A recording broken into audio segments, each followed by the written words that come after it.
ndamburira amaboko ndeba imirimo yawe, mbura icyo mvuga, ndatangara ndumirwa, nitafata umwanzuro wo kutazakureka.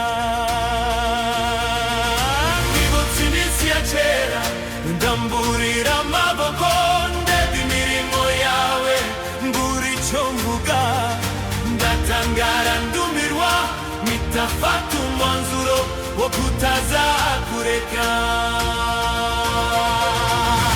Ingoma yawe niyoje, niy'abana bantu yarone. Ingoma yawe niyoje, niy'abana bantu yarone.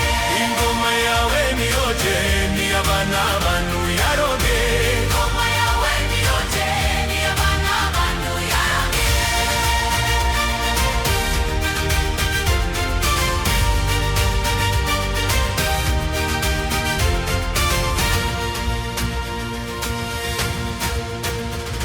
Ibihabwa amahirwe ni byinshi muri isi yacu, ariko siko byose bitugirira umumaro. Hari ibyarishwa abanyabwenge, bisobanurirwa abaswa kugira ngo